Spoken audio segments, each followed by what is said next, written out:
do Senhor, aos ouvintes, boa noite de salvação. Primeiramente, de agradecer essa oportunidade a qual o Senhor tem nos dado, de levar um pouco da Sua palavra, de levar um pouco do Seu Evangelho, palavra a qual despertamento também para a Sua igreja, para a Sua obra.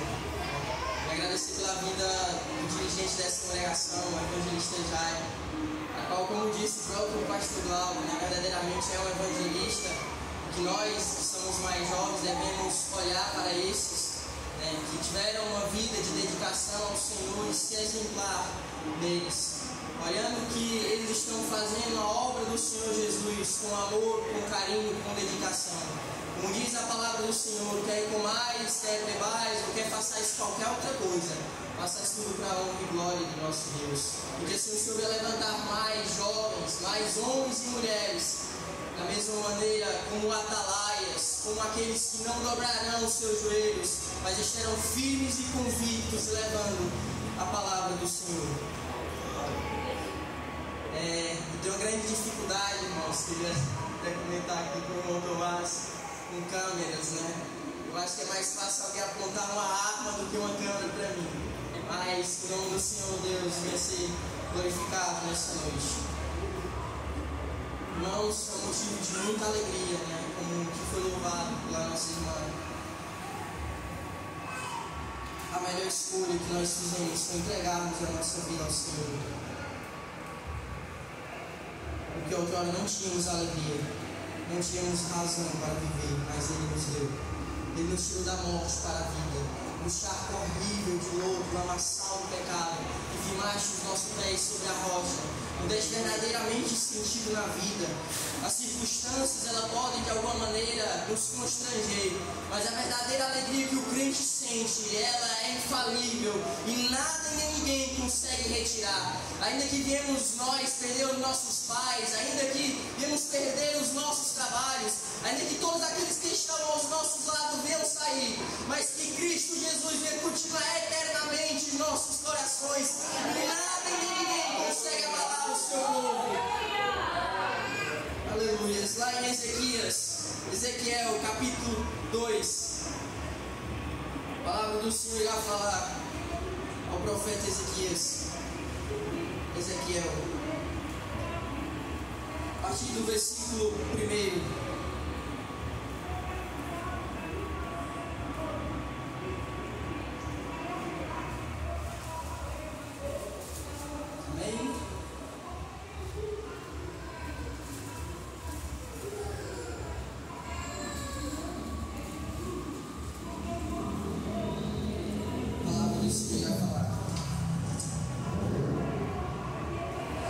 E disse-me: Filho do homem, põe-te em pé e falarei contigo.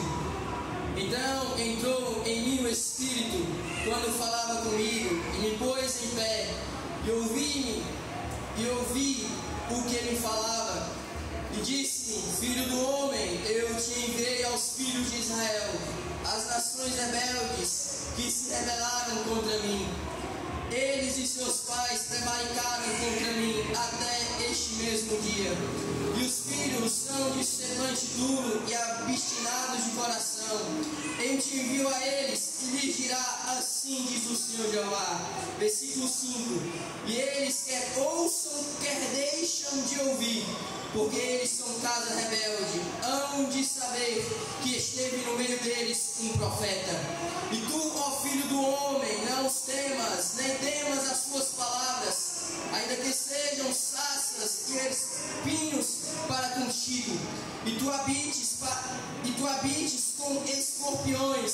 Não temas as suas palavras, nem te assustes com o rosto deles, porque são casa rebelde. Mas tu lhes dirás as minhas palavras, quer ouçam, quer deixam de ouvir, pois são rebeldes. Mas tu, ó filho do homem, ouve o que eu te digo.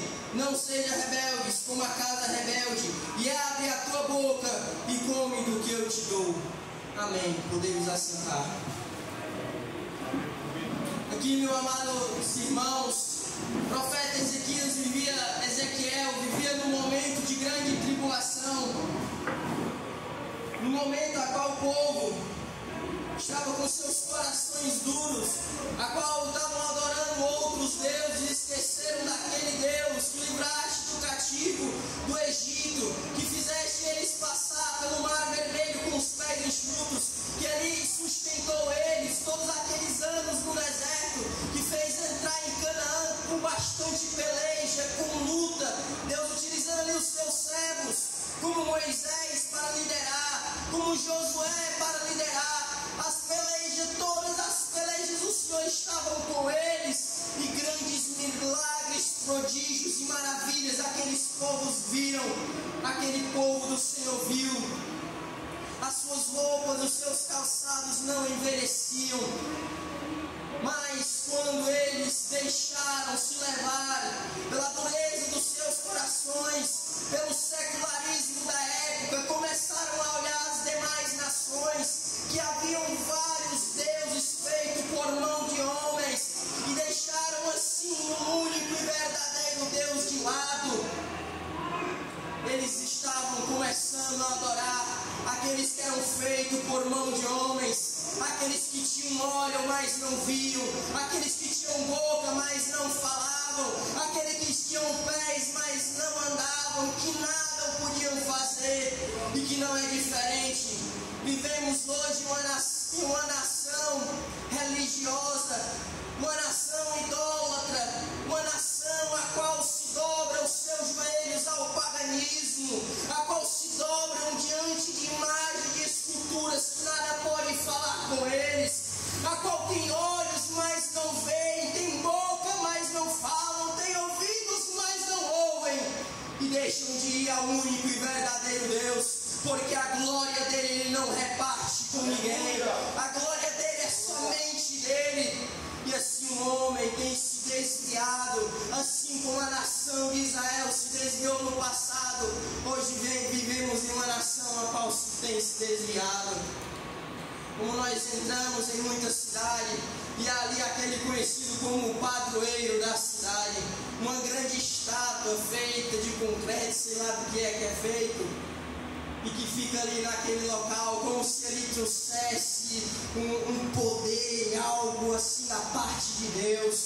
Mas Deus mesmo fala para não fazer imagem de escultura, há somente a Ele adoração, não há outra a qual podemos orar e pedirmos e clamar, a não ser a Jesus, porquanto Ele foi o nosso representante da espécie humana, Ele veio para nos representar. Por isso que Ele, sendo Deus, como disse João, se fez carne e habitou entre os homens, e vimos a sua glória como a glória do unigênito Filho de Deus.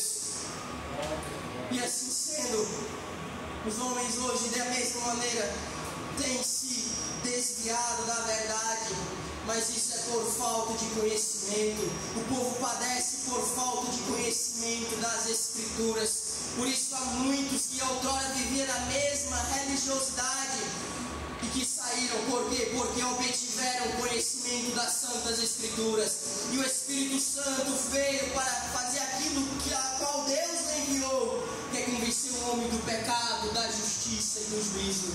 E assim muitos foram já convencidos, e eu creio que muitos ainda se converterão ao Senhor Jesus e deixarão as suas estátuas que de nada valem para servir ao único e verdadeiro Deus, a qual não podemos enxergar com os olhos humanos, mas que espiritualmente está todos os dias ao nosso lado. E assim diz a palavra do Senhor: onde estiverem dois ou mais reunidos em meu nome, eu estarei no meio deles. Então, sendo assim, o Senhor se faz presente, e que Ele venha abençoar a sua palavra. E aqui o Senhor levantou Ezequiel para ministrar aquela nação que tinha se desviado do verdadeiro princípio, do verdadeiro intuito a qual Deus tinha levantado a nação de Israel, que era para levar assim as boas novas, era para levar as outras nações a Deus, mas ela mesma estava se extraviando, estava se corrompendo com as demais nações. E Deus levantou vários servos, e um deles foi Ezequiel. E Deus disse a Ezequiel, quer ouçam, quer não ouça, pregue a palavra. E assim, irmãos, vivemos nessa mesma condição. Quer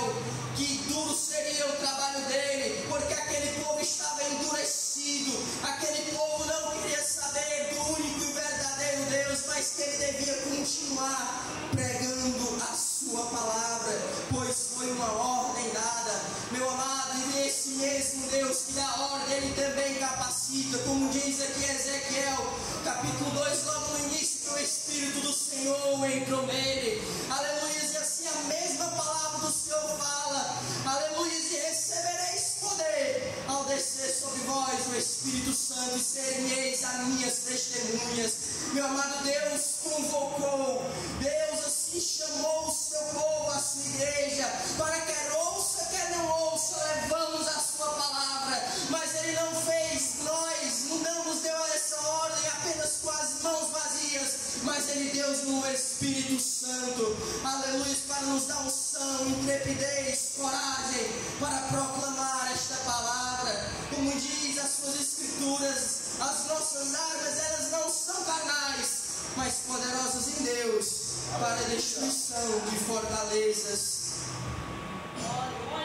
E juntamente com esta ordem a qual Deus deu a Ezequiel, Deus também deu uma condição a ele. Deus, ao ordenar ao homem, ao capacitar o homem para fazer tal chamado, ao convocar o homem para fazer tal ordem, Deus também, Ele pega e coloca condições para que o homem faça a sua obra. E a condição para a qual Ezequiel se abstesse do mandamento do Senhor de não levar a sua palavra, se ele, no caso, omitisse a ordem do Senhor, se ele prevaricasse contra o mandamento de Deus, que foi de ir pregar aquele povo de dura cerviz, de coração endurecido, Deus iria trazer sobre ele julgamento, castigo. Como diz lá em Ezequiel capítulo 3, vai dizer: quando eu disser ao ímpio, certamente morrerás, não avisando tu, não falando para avisar o ímpio acerca do seu caminho ímpio, para salvar a sua vida, aquele ímpio morrerá na sua maldade, mas o seu sangue da tua mão o requererei. Sendo assim, meu amado, Deus convocou Ezequiel para fazer a sua ordem.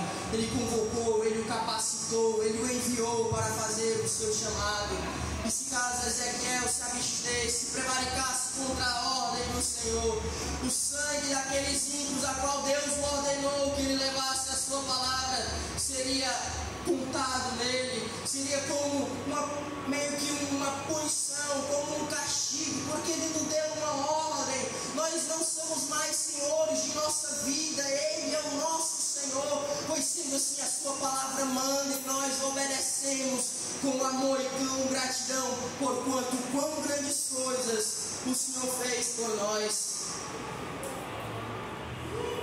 Mas também se Ezequiel ele obedecesse o mandamento do Senhor, que era de ir àquele povo e levar a sua palavra, ele vai falar no versículo 19: mas avisando o ímpio, ele não se converter da sua impiedade e do seu caminho ímpio, ele morrerá na sua maldade, mas tu livrarás a tua alma. Pois sendo assim, Deus fala a Ezequiel: Ezequiel, eu te dei uma ordem para tu ir e pregar a minha palavra, eu te capacitei para você fazer este chamado, a qual eu te convoquei. Caso você não for, Ezequiel, você será punido. Mas se você for e aquele povo duro, aquele povo com as suas duras cerviz, com o seu coração duro, não quiser dar ouvido à minha palavra, a qual eu tenho colocado em teu coração, assim você estará limpo, porquanto você obedeceste o meu mandamento. E assim sendo, meus amados irmãos, nós também temos as mesmas condições. Nós somos, vamos dizer assim, os profetas atuais. Nós somos os atalaias de Deus sobre a terra. Nós somos aqueles a qual recebemos de Deus capacitação e uma ordenança e de pregar o meu evangelho a toda criatura. E assim devemos ir, meus amados. Quantas almas nesse mundo não estão padecendo e quantas vezes nós não temos se omitido de levar a palavra do Senhor. Às vezes temos posto outras coisas em primeiro lugar. Às vezes temos falado, não, mas essa pessoa é assim, essa pessoa é desse jeito. Às vezes eu não tenho tempo, mas meu amado, pregar a palavra do Senhor Jesus é a tempo e a fora de tempo, meu amado. É no trabalho, é nos evangelismo, é aonde quer que seja, meu amado. Sempre há espaço para falar das boas novas de Cristo e do que Ele tem a fazer ao meu e ao teu coração. Aleluia.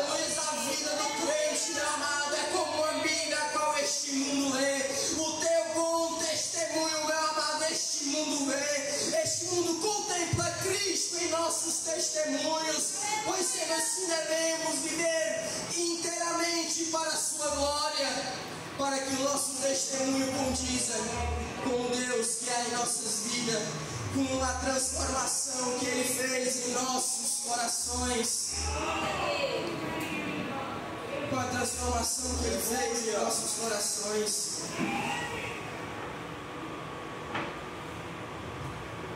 Aleluia.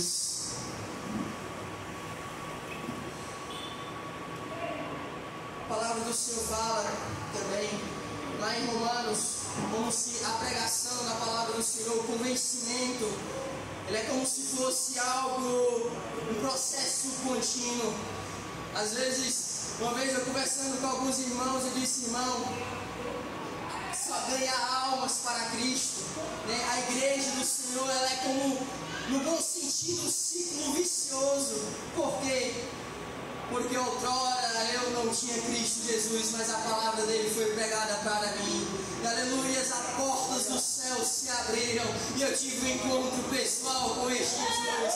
E assim será agora nós somos mensageiros para produzir mais e mais almas para o reino dos céus.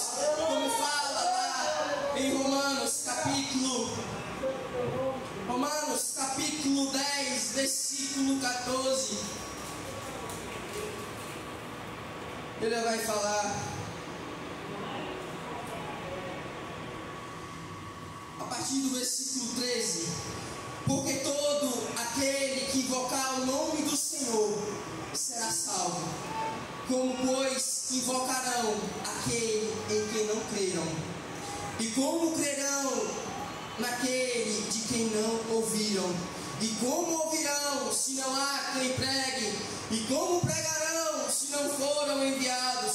Como está escrito: conformosos os pés dos que anunciam a paz, dos que anunciam as coisas boas.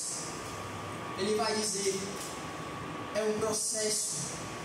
Eles, para crerem, para o homem crerem, precisam ouvir a palavra do Senhor. Como diz as Santas Escrituras, a fé ela vem pelo ouvir. Mas para ele ouvir, para ele crer, ele precisa ouvir. E para ele ouvir, ele precisa que alguém vá até ele, seja enviado. Mas, meu amado, a igreja do Senhor, ele já tem enviado. O seu servo já tem enviado. A própria palavra de Deus já tem enviado. Jesus já tem enviado nós irmos e pregar a palavra do Senhor. Agora temos que ir até a eles, levar essa boa palavra, para que eles ouçam e creiam e tenham uma nova vida, como um dia nós tivemos. Passamos da morte para a vida, das trevas para a luz, e subimos o que verdadeiramente é alegria. Eu lembro, meus amados irmãos, que na minha juventude, uma coisa que eu tinha muito prazer era exercícios físicos, que me traziam uma alegria assim muito grande. Nada contra os irmãos que fazem, né? Mas eu via que aquilo ali estava me prejudicando, se tornando um embaraço para a minha vida espiritual. E o Senhor começou a requerer de mim, a cobrar de mim. E num belo dia eu peguei: Senhor, pois sendo assim, eis aqui. Se o Senhor quer de mim, eis aquilo que o Senhor requer. E eu peguei e entreguei aquilo ao Senhor. E o Senhor Deus me mostrou que não necessariamente precisamos ter, entre aspas, uma vida secular, de fazer isso ou aquilo, dos nossos hobbies para ser alegre, né? Ainda, irmãos, que esse mundo esteja de cabeça para baixo, ainda que os nossos trabalhos estejam de cabeça para baixo, ainda que nossa família venha estar de cabeça para baixo, a nossa alegria ela é incondicional. Na verdade, é apenas uma condição de nossa alegria: Cristo Jesus. Pois sendo assim, ela é eterna e inefável, e homem algum não consegue tirar. Por isso que as portas do inferno, aleluia, elas não prevalecerão. Por quê? Porque a igreja ela é imparável. Aleluia, a igreja ela é alegre, a igreja é regozijante, ela é cheia de poder para fazer a sua obra. Não é as circunstâncias que nos faz alegre, mas é Cristo Jesus. Não é, aleluia, algo que nós passamos a ter ou deixamos de ter, mas é lembrar do que Ele fez por nós na cruz do Calvário. É lembrar, aleluia, da vida a qual Ele nos transformou. Aleluia, isso que que verdadeiramente é alegria, e a alegria a qual este mundo não pode oferecer. Aleluia. Para estes ainda que não receberam Jesus, um dia na festa é alegre, mas depois chega em casa e há um vazio. Um dia na prostituição é alegre, mas quando chega em casa há um vazio. Um dia no álcool é alegre, mas quando chega em casa há um vazio. Um dia, aleluia, distante de Deus, às vezes é alegre com a família, mas depois há um vazio. Mas, meu amado, se você receber a Jesus como Salvador, eu te digo uma coisa, que todos os dias da sua vida serão alegres, porque independentemente das circunstâncias, Jesus estará ao seu lado. E isso é o que importa para nós hoje. Aleluia. Assim o Senhor quer fazer ao seu povo, assim o Senhor quer fazer a todo aquele que ouve a palavra do Senhor e crê nele. Ele quer trazer a alegria que este mundo não pode dar. E aqui o Senhor fala a Ezequias a ordenança, para que ele não fosse omisso à ordenança, aos seus mandamentos, dizendo que se ele caso não cumprisse o mandamento do Senhor, de ir pregar a sua palavra para aquele povo que estava endurecido, Deus iria requerer dele. E muitos têm sido omissos nos nossos dias, e temos também exemplos de muitos que foram omissos, como Adão foi omisso, quando Deus disse que de todos os frutos que havia no jardim ele poderia comer, menos a fruto do conhecimento do bem e do mal, ele não poderia comer. E ali Eva, comendo daquele alimento, deu a Adão, e Adão se alimentou daquele fruto, se desobedecendo à ordenança de Deus. E quando Deus foi ao jardim e viu que ali estava acontecendo, ele começou com o homem: quem te disse que você estava nu? Quem te revelou? Quem te mostrou? Ele disse: a partir do momento do fruto que nós comemos, assim nós notamos que estávamos nus. Havia neles a inocência, meu amado. Deus criou o homem a inocência, porque como diz lá em Jó, capítulo 14, não se pode tirar algo puro daquele que é impuro. Mas Deus, ele é puro, ele fez o homem em inocência e em pureza. Mas o homem escolheu antes pecar e se imundiçar nas bolotas que Satanás o ofereceu. Mas Deus derramou o seu sangue na cruz do Calvário para novamente limpar o homem de todos os seus pecados. E ali Adão disse, aleluia, que ao comer aquele fruto e ao ser questionado por Deus, ele disse: Senhor, foi a mulher que tu me deste que me deu o fruto e eu comi. Ali, diretamente e indiretamente, ele estava meio que acusando a Deus: Senhor, foi culpa tua por ter me dado essa mulher, né? Você pode ver, o homem ele sempre é assim, a espécie humana ela sempre é assim. Ao se deparar com o seu erro, ela sempre tenta se justificar, sempre tenta colocar em outra pessoa, mas nunca diz: miserável homem que sou, quem me livrará do corpo dessa morte? Não, antes ele diz: não, é por causa disso, é por causa daquilo que eu sou assim. E Adão fez a mesma coisa. Mas será que Deus ele poderia fazer algo que seria ruim para o ser humano? Será que Deus planejou a queda do ser humano? Era do prazer da vontade de Deus? Não, claro que não. Mas Deus deu um livre-arbítrio para o homem para escolher entre a morte ou a vida. E o homem escolheu a morte, o distanciamento de Deus. Como diz em Isaías 59, se não me falha a memória, que os nossos pecados fazem separação entre nós e o nosso Deus. E todo aquele que ainda não teve o seu corpo, a sua vida lavada pelo sangue de Jesus, os seus pecados ainda estão visíveis aos olhos de Deus. E Deus o abomina pelos seus pecados. Mas Deus, o amando em uma condição tão grande, Ele enviou Jesus para que pelo sangue de Jesus todos os nossos pecados fossem perdoados.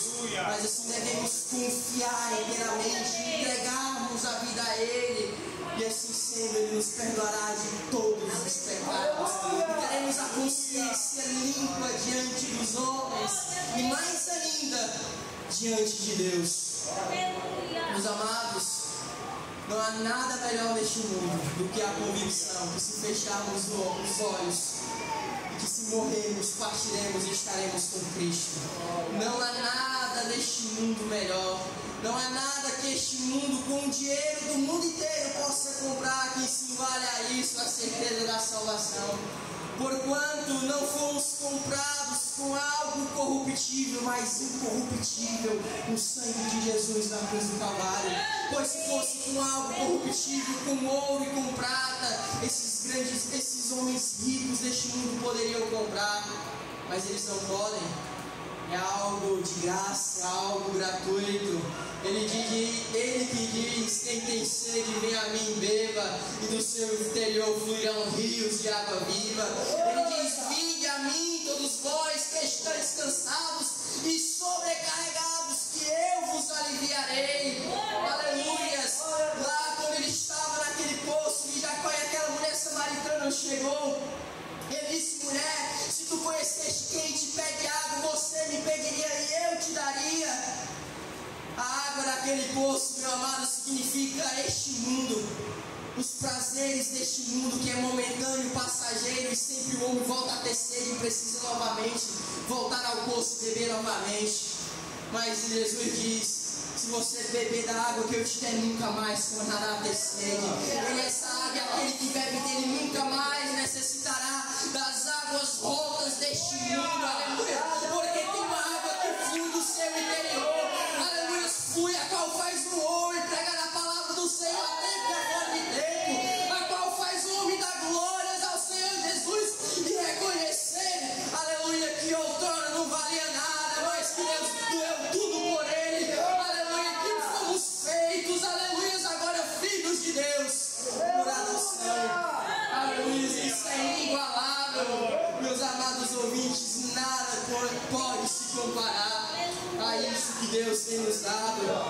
Outro também foi o sacerdote Eli, que foi omisso aos seus filhos estarem ali no templo, fazendo coisas que não agradavam a Deus. E ele, como sacerdote, como homem do lar, como pai, deveria punir os seus filhos, deveria o ensinar o que era certo, segundo as santas escrituras.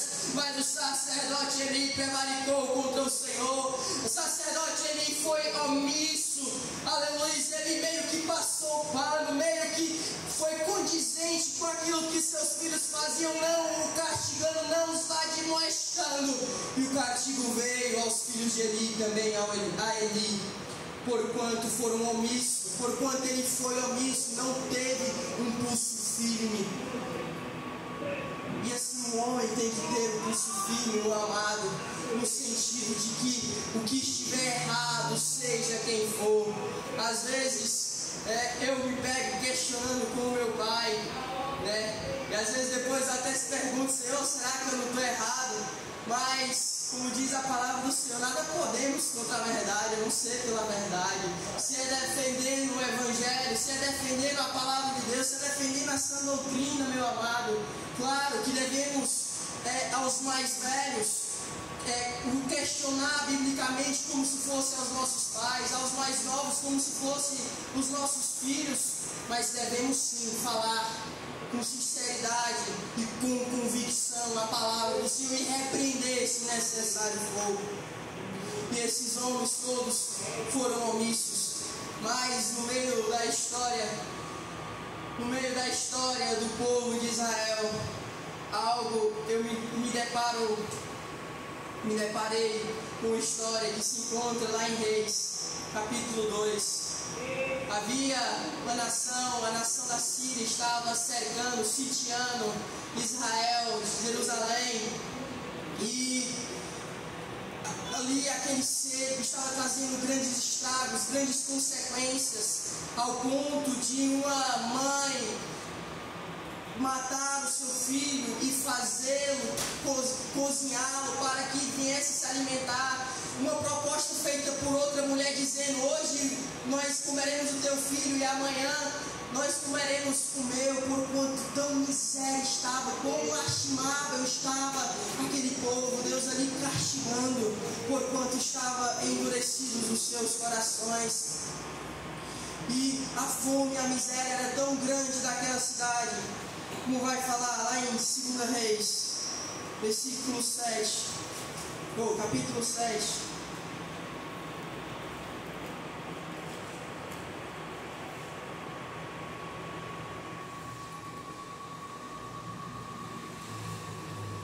Ele vai dizer, a partir do capítulo 6, versículo 24, para dar-nos melhor entendimento. E sucedeu depois disso que Ben-Hadad, rei da Síria, ajuntou todos os seus exércitos, e subiu, cercou a Samaria. E houve grande fome em Samaria, porque eis que cercaram, até que se vendeu uma cabeça de um jumento por 8 peças de prata, e a quarta parte de um cabo de esterco de por 5 peças de pratas. E sucedeu que, passando o rei pelo muro, uma mulher lhe bradou, dizendo: acorda-me, ó rei, meu senhor. E ele lhe disse: se o Senhor te não acorde, de onde te acudirei eu? Da ira ou do lagar? Disse-lhe mais o rei: que tens? E disse ela: esta mulher me disse: dá cá o teu filho, para que hoje comamos e amanhã comeremos com meu filho. Fazemos, pois, o meu filho e comemos, mas dizendo-lhe eu outro dia: dá cá o teu filho, para que comamos. Respondeu seu filho. Versículo 30. E sucedeu que, ouvindo o rei as palavras desta mulher, rasgou as suas vestes e ia passando pelo muro. E o povo viu que trazia cilício por dentro sobre a sua carne, e disse: assim me faça Deus a outro tanto, se a cabeça de Eliseu, filho de Zafete, hoje ficar sobre ele. Estava então Eliseu assentado em sua casa, e temeus anciões estavam assentados com ele. E enviou o rei um homem adiante de si. Mas antes que o mensageiro viesse a ele, disse ele aos anciões: vistes com o filho do homicídio, mandou tirar-me a cabeça. Olhai, quando vier o mensageiro, fechai-lhe a porta e empurrai-o para fora da porta. Porventura não vem o ruído aos pés do seu senhor, pois ele. E em seguida, ele vai relatar diante dessa condição quão lastimável e miserável que ali aquele povo estava passando. E não é diferente da situação lastimável a qual nós vemos. É uma situação no sentido espiritualmente, a qual o homem está morto, a qual o homem, aquilo que outrora era certo, até para a sociedade conservadora, no sentido não apenas cristão, mas para a sociedade daqueles mais antigos, o que era certo e errado, hoje já não é mais. A inversão de valores está em nossa sociedade. Hoje ser hétero em nossa sociedade é algo esquisito, é uma anomalia, é algo incomum, e o inverso, a bestialidade, é algo comum e aceitável e louvável por este mundo. Para ver qual miserável está a nossa sociedade. Mas ele, diante de tudo isso, diante da fome, da miséria e o cerco que havia ali em Jerusalém, Deus pega e envia ali anjos para aquele cerco que estava acontecendo, onde os assírios estavam. E aos anjos virem, os assírios ouviram como viesse uma multidão de cavaleiros, de cavalos, de um grande exército, e todos eles pegaram o beco, fugiram e deixaram a cidade, deixaram o cerco, foram afugentados pelo Senhor. E o interessante é saber que haviam 3 leprosos que estavam fora da cidade, e eles pensaram entre si: se nós entrarmos na cidade, nós morreremos de fome. Se nós ficarmos aqui, os assírios invadirão, irão nos matar. E agora o que iremos fazer? E eles tomaram a decisão de ir até onde os assírios estavam. E ao chegar lá já não estava nada e nem ninguém, como diz aqui, versículo 5 do capítulo 7. Levantando-se o crepúsculo para irem ao arraial dos assírios, chegando a entrar no arraial dos assírios, eis que não havia ali ninguém, porque o Senhor fizera ouvir no arraial dos sírios ruídos de carros e ruídos de cavalos, como o ruído de grandes exércitos, de maneira que diz uns aos outros: eis que o rei de Israel alugou contra nós os reis dos heteus, os reis e o rei do Egito, para vir contra nós. pelo que se levantaram e fugiram no crepúsculo, e deixaram as suas tendas, e os seus cavalos, e os seus jumentos, e o arraiais, como estavam, e fugiram. E chegando, pois, estes leprosos à entrada do arraial, entraram numa tenda, e comeram e beberam, e tomaram dali prata e ouro, e vestes, e foram, e esconderam. Então voltaram, e entraram em outra tenda, e dali também tomaram alguma coisa, e a esconderam. Versículo 9. Então disseram uns para os outros: não fazemos bem, este dia é dia de boas novas, e nós calamos. Se esperarmos até a luz da manhã, algo mal nos sobrevirá. Pelo que agora vamos e anunciemos a casa do rei. Vieram, pois, e bradaram ao porteiro da cidade, e eis que anunciaram, dizendo: fomos ao arraial dos assírios, e eis que lá havia ninguém, nem voz de homem, porém só cavalos atados e jumentos atados, e tendas como estavam diante deles. Aqueles 3 leprosos, eles disseram: nós estamos aqui com essa mordomia, tem tudo para nós, mas o povo está padecendo, o povo está em miséria, e se continuar assim eles morrerão de fome. Nós estamos aqui para que não sobrevenha nenhum mal sobre nós. Viemos antes e anunciaremos estas boas novas. Meu amado, viemos ser como esses, não viemos ser omissos, viemos anunciar o quanto antes as boas novas de Cristo. Aleluia, porquanto há homens e mulheres neste mundo morrendo, há jovens neste mundo morrendo, padecendo em uma vida sem Jesus. Quantos não estão em sua casa, depressivos, com pensamentos suicidas? Quantos não estão na prostituição, vendendo seus corpos, achando que é algo prazeroso, trazendo um sustento desgraçado para as suas casas?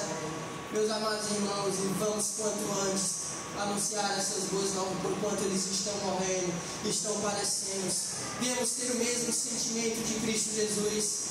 A Jesus, ao ver a multidão ali, mal, enferma, doente, distante dos caminhos do Senhor, ele vai dizer, as suas escrituras vai dizer que ele se movia de íntima compaixão. E viemos sentir íntima compaixão por essas almas. Que você, meu amado ouvinte, que ainda não entregou a sua vida ao Senhor Jesus, venha fazer o quanto antes, porquanto depois, futuramente, quando você aceitar Jesus, você irá dizer: porque eu não aceitei antes. Aleluia. Aos jovens, a palavra do Senhor diz lá em Eclesiastes: jovem, lembra-te do teu Criador nos dias da tua mocidade, antes que chegam os maus dias, os dias da tua velhice, e não venham dizer que tenham contentamente. E quanto antes, venham aos pés de Jesus e recebam dele o refrigério, e recebam dele o perdão de pecados. Aleluia. Para quando assim ele vier buscar o seu povo, a sua igreja, ao soar da trombeta, aleluia, como diz as suas escrituras, que os mortos em Cristo Jesus ressuscitarão primeiro, e nós que estivermos vivos teremos os nossos corpos transformados, e aquilo que é mortal se revestirá de imortalidade, aquilo que é corruptível se revestirá da incorruptibilidade. Então se dirá: onde está a morte, a tua vitória? Onde está o inferno, o teu aguilhão? A morte foi vencida pela vitória de Cristo Jesus na cruz. Aleluia. O último dos nossos inimigos a ser vencido é a morte. Cristo Jesus já venceu na cruz do Calvário. Pois sendo assim, meu amado ouvinte, que ainda não entregou a vida ao Senhor, se aproprie dessa alegria e saber que a nada que essa condição humana consiga lhe oferecer, mas Cristo Jesus consegue. Ele quer lhe dar. Ele lhe chama hoje. Uma palavra do Senhor fala: entrega o teu caminho ao Senhor, confia nele e o mais ele fará. E a sua igreja, não viemos ser omissos, irmãos, mas trabalhadores incessantes em sua seara, porque breve a trombeta do Senhor irá tocar em nós.